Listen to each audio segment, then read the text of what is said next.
Yo, welcome back, YouTube. It's your boy Benny.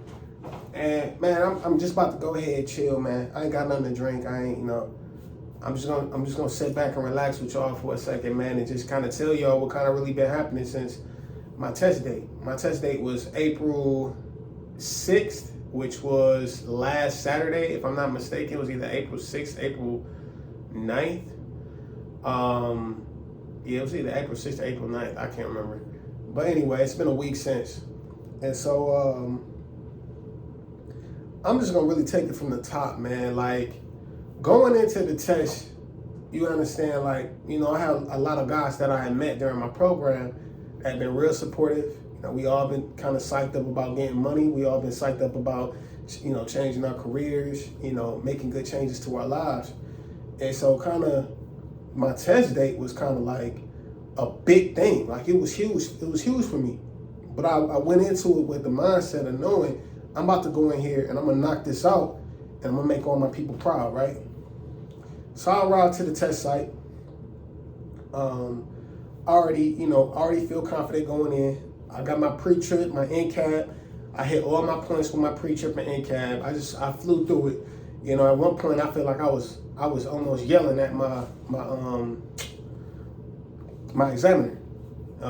His name is Skip. I was basically yelling at him, like just telling him everything that was on my truck, man. And to the point where he was just like, I got all the way back to my tandems. When I told him, okay, this is my tandem pin and my tandem release pin, or my release pin, he was like, all right, that's enough points. Go ahead and get in the truck. So I get in the truck. He tell me that he want me to do it straight up and straight back. All right. I get in the truck. Off top, I kind of already don't like the manual gearing. The manual gearing on that truck was trash. It had like a bunch of bends in it. From what I heard, the reason why they put bends in the stick is so that it doesn't hit on the console. So some trucks, they got a terrible setup. Other trucks is nice and open. That truck was a terrible test truck. The clutch was heavy. Everything that could have made you feel just even a little bit uncomfortable was kind of going on with that truck. And so I went ahead, I did my straight line, straight back.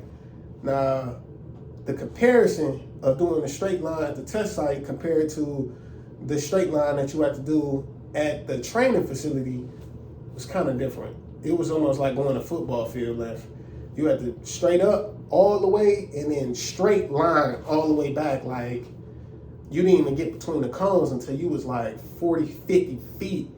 Like it was like at least not 40, 50 feet, 40, 50 yards. I didn't mean to say feet, I mean yards. Like, yeah, it was a distance.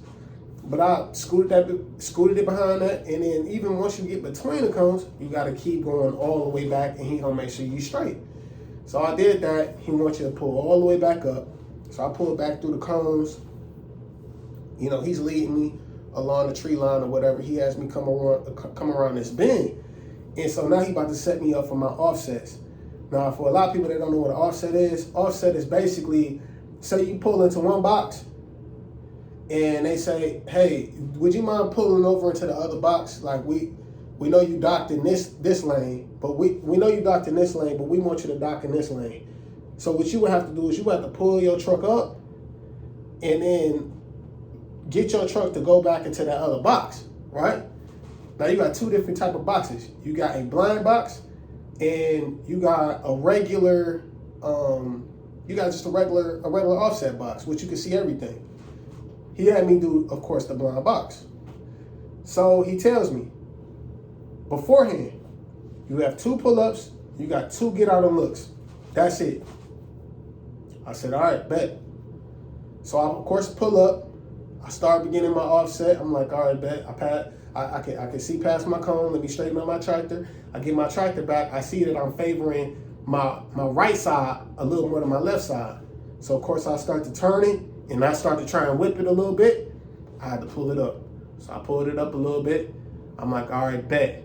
Now I need to get it off this right side, put a little left on it, and do it again. So, of course, I try and get some more left on it. I throw a little right on there, throw a little left back on it, throw a whole bunch of left on it, get it back in there, right?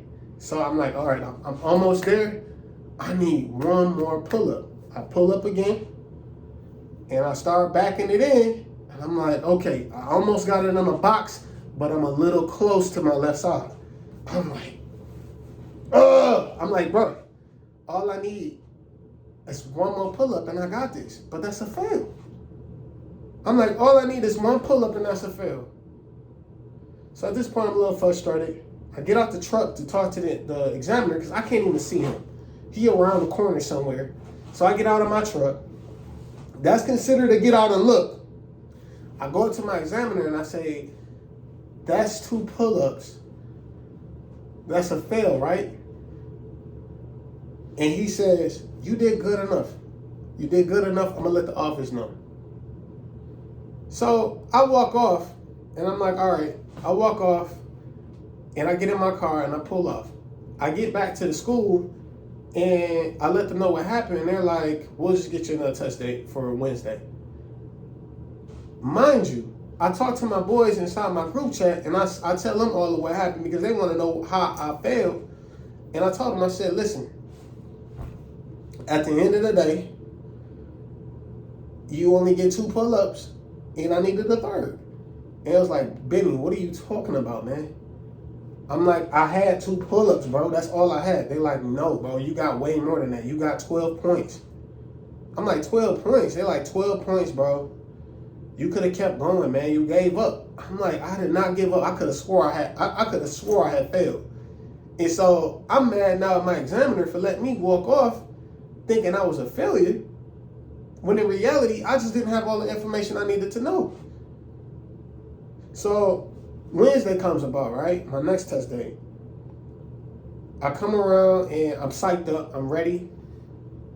I get inside I go ahead. I think he had me start on my maneuvers.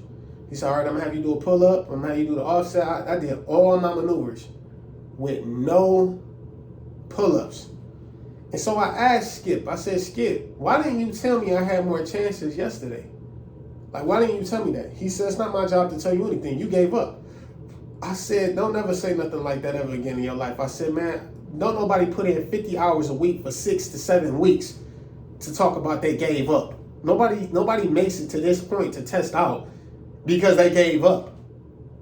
I would have gave up a long time ago. I would have gave up on the yard before I came out here and tested. Why didn't you tell me I had more points? He says, it's not my job to tell you anything. I'm just your examiner. All right. So I hit the road, right? It's a little tense. I hit the road. And he's giving me instructions late. I'm telling you, I'm getting to the corner. He's like, all right, I want you to make a right here. Now, mind you, I'm in a manual truck. I have to downshift. I have to keep downshifting to slow my truck down. These ain't automatic trucks. And when you take a turn, understand this too. When you take a turn, you have to be at least in 4th gear. 5th at bare minimum. 5th gear at bare minimum. You have to be in low gear when you actually approaching a corner. You cannot be in high gear when you're approaching a corner. So he's yelling at me. I'm downshifting. I'm probably about maybe 30 yards away from the corner. I'm downshifting. I'm probably in 6th gear at this point. The corner is coming up. I try to downshift to 5th. It doesn't go in. I try to go from 6th to 5th. It don't go in, right? And so I'm in the middle of my turn with my gear not going in. Now, mind you, now I know that I probably should have took my gear out and slapped it in the 4th because my RPMs were probably too low. But the thing is, I'm hitting the corner. I'm pulling out to the intersection. It's a 2-lane intersection. One lane is for straight traffic. The other lane is for left-hand turns. So the left-hand turn lane is packed. It got at least 6, 7 cars packed deep. And so what do? I honk my horn. He like, no, you can't honk your horn. And watch your turn. Look at your wheels. I'm like, what do you want me to do, man? I said, you're yelling at me. You want me to hit this car? He said, no, you have to wait for them to get out the way. You can't just honk your horn. They're where they're supposed to be.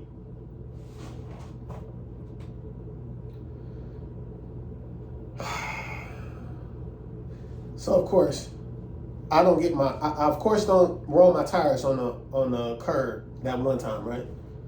This is Wednesday. I'm about to test out. I'm going over train tracks. I'm about to approach the train tracks, and he's asking me, why am I slowing down? He says, keep shifting up. I'm in 7th gear, man.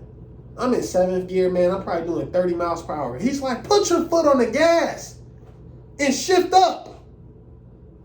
I'm like, all right, man, bet. I shift up into 7th. He's like, keep shifting. I shift up into 8. I'm about to go across the train tracks. He's like, keep shifting. I shift into 9. Bro, I'm telling you, like, the whole thing, like, I could have swore I was about to break the 5th wheel, man. I could have swore them 5th wheel locking jaws, them things was about to be roasted going over that bumpy railroad track like that, dude. Like, I couldn't even, like, literally my chair was, like, bouncing like this, dude. Like, my behind was in my chair like this. I'm just like, dude, what are you talking about, dog? What are you even talking about, bro? So, to make a long story short, I make my final turn back into the school. And it's another situation where he's yelling at me, telling me to downshift again. I'm in 5th gear. He wants me to go to 4th. I'm in 5th. He wants me to go to 4th gear. So, of course, I clutch out. I rev up a little bit. I try to clutch in the 4th. It won't go in. I have to make my turn. I'm going to pass my turn. So, of course, I start turning my wheel. He's like, watch it. I'm like, I'm turning as wild as I can. He's like, no, look at your tires. Look at your tires. Look at your tires. I'm looking at my tires, bro. They roll on the corner of a dirt patch. Say this is the curb. My tires come across the dirt patch like this. He failed me. He failed me for a flat dirt patch. You know what his excuse was? A curb is a curb. A curb is a curb. So Friday, I went in there with the whole mindset. And this is for anybody else getting a CDL. This is for anybody in school. You know, I'm not really trying to cover the whole school component because, I mean, school is school. You know what I'm saying? Everybody gonna have a different experience, but I can tell you this: when you take your test with your examiner, you got to keep something in mind, man. You got to keep in mind the fact that you need to at least stay as focused on being safe as possible. Don't let the tension, don't let the nervousness of your examiner get to you. Don't let the attitude of your examiner get to you. Don't let nobody take you out your zone, man. You know why you're there. And all you need to focus on is information that's provided to you. Make sure you ask all necessary questions before you take your exam. Ask all needed information. How many times can I get this wrong? How many times? When will you let me know I failed? When will you let me know I failed? How will you let me know I failed? Then you can proceed with your test. Don't just go into it. If they give you some vague information, don't just go into it without having all your tools together and knowing how many chances you have. Because that's where I went wrong, assuming instead of asking questions. And that's a valuable key of life, man. Sometimes you can't always assume stuff.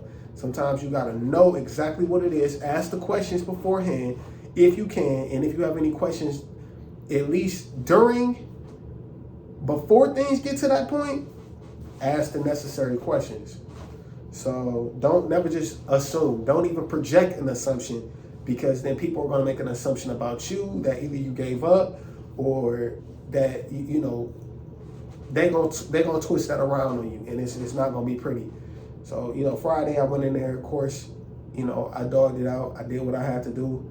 I stayed focused on learning, stayed focused on my shifting. My shifting was good. Sometimes it was rough. Then, you know, those is training trucks. Them trucks ain't got the best gearing. The boxes ain't all that tight, but he at least saw that majority of the time I was shifting that thing smooth. So, you know, I'm gonna wrap this video up right there. You know, that's just kind of like my trial and tribulation of what I had to go through just to get my CDL and pass, man. Like, that's not even the school part. The school part was crazy. Like, I mean, being out in the cold for 10 hours a day and then having to go to work after that for 8 hours. I'm talking almost 20-hour days for 5 days a week. Crazy, bro. Like, crazy. You know, they really put me through it. But, you know, I learned some valuable lessons in this whole experience, man. Did it change me? Absolutely. Did I meet some great people? Man, I probably met some lifetime friends, no lie. I probably met some lifetime folks and partners like this, man. So, you know, it was a blessing. It was a blessing to really be in this situation at the time I was. You know what I'm saying? So, with that, if you made it this far, I appreciate it if you like and subscribe, man. I'm, of course, going to come to you with more and more content, man. It's just surrounding my life, bro. This ain't really just about trucking.